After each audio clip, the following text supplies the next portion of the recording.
علی محمد خان صاحب، آج اسی فیصلے کو نگران وزیر اعلیٰ کے خلاف جو فیصلہ ہے اس پر پی ٹی آئی جو ہے سپریم کورٹ میں چیلنج کیے جانے کا امکان ہے آپ کی جانب سے، آپ لوگ اس پہ کیا سوچ رہے ہیں؟ اور دوسری جانب دوسرا سوال اسی کے ساتھ کہ جو اسمبلیاں تحلیل ہوئی ہیں بظاہر ابھی تو الیکشن کی جانب جاتے ہوئے حکومت نظر نہیں آ رہی ہے اور آپ لوگوں کی ریپریزنٹیشن جو ہے اسمبلیوں کے اندر نہیں ہے، آپ کو لگتا ہے کہ یہ جو سارے معاملات ہو رہے ہیں اس کا ایک ڈرا بیک یہ بھی ہے کہ آپ لوگوں کی پریزنس یا اس طرح سے ریپریزنٹیشن نہیں ہے اسمبلیز کے اندر؟ دیکھیں، ایک سیاسی جماعت کی طاقت کیا، درخت کی طاقت کیا ہوتی ہے؟ درخت کی طاقت جڑیں ہیں، جڑیں اور اس کی تازہ تگڑی ہیں، درخت ہرا بھرا ہے، عوام میں آپ کی مقبولیت ہے، آپ عوام میں سے ہیں تو آپ اسمبلی میں ہو، اسمبلی میں نہ ہو، آپ کی ایک آواز ہے، طاقت ہے۔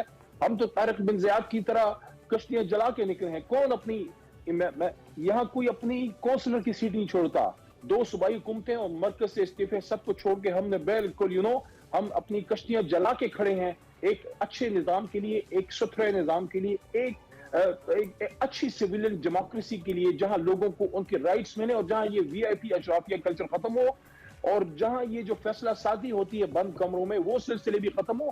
فیصلہ آپ کریں یار، آپ پاکستان کی یوتھ ہیں، آپ نوجوان ہیں، آپ فیصلہ کریں، آپ بلاول کو چاہتے ہیں، عمران خان صاحب کو چاہتے ہیں یا ہم سکون چاہتے ہیں، ہمیں سکون چاہیے، ہمیں سکون چاہیے، ہمیں ڈالر 100 روپے سے نیچے چاہیے۔ یہ حکومت آپ کو سکون لینے نہیں دے گی۔ رات کے 3 بجے عمران خان صاحب جیسے لیڈر کے گھر پہ چھاپے اور اس طرح کے سر کسی کے گھر نہیں ہونے چاہیے۔ خان صاحب کہتے ہیں نا سکون سے قبر once again we endorse اگر کسی۔ ڈرانا مقصد ہے تو یہ کان کھول کے سن لیں، اچھا ڈرنے مرنے والے نہیں ہیں ہم۔ اچھا، تو آپ کہہ رہے ہیں کہ ڈرنے والے نہیں ہیں۔ اب یہ جو سپریم کورٹ میں آپ لوگ چیلنج کر رہے ہیں اس کے لیے آپ کی تیاری مکمل ہے اور کیا آج اس حوالے سے پٹیشن وغیرہ اپلیکیشن وغیرہ فائل کریں گے آپ لوگ؟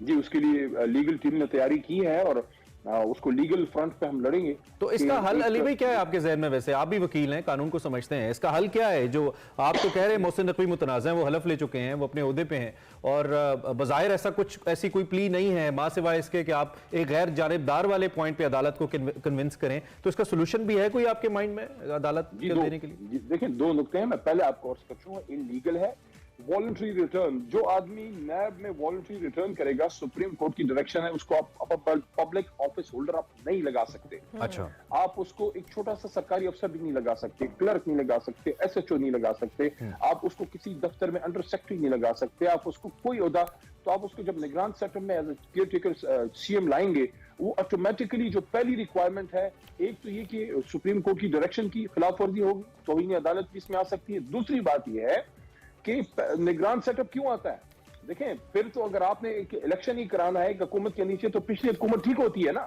نگران سیٹ اپ کی پہلی ریکوائرمنٹ کیا ہوتی ہے کہ there should be people of credible stature, کہ ان پہ سب کو اعتماد ہو۔ میں بار بار آپ کو کہہ رہا ہوں، آپ کے سامنے خیبر پختونخوا ہر چیز میں مثال بن رہا ہے، ہر چیز میں، اور اس میں بھی انہوں نے پولیٹیکل میچورٹی دکھائی ہے۔ بالکل، اس میں کوئی شک نہیں ہے، all credit to the leadership. You're right. Opposition leader جو تھے حمزہ شہباز صاحب، کوئی دوربین لگا کے دیکھیں وہ جو اوپر والی ہوتی ہے جو آسمان و صاف آسمان تک دکھاتی ہے، کدھر ہے ویسے حمزہ شہباز؟ ہم اگر مشورہ بھی کرتے تو کدھر کس سے کرتے؟ تو کیوں نہیں آپ کوئی اچھا نام دے سکتے؟ اچھا، آپ ایک نام دیں، آپ ایک سسٹم کو بہتری کی طرف لے کے جائیں، جو غلطیاں ہوئی ہیں اس کو ٹھیک کرنے کا پہلا سٹیپ یہ ہے کہ اچھا ایک سیٹ اپ دیں، اچھا ایک الیکشن کرائیں، تاکہ جو اسٹیبلشمنٹ بھی غیر ضروری طور پہ چیزوں میں متنازع ہوتی جا رہی ہے، ہوئی ہے، وہ بھی دور ہو جائے گی۔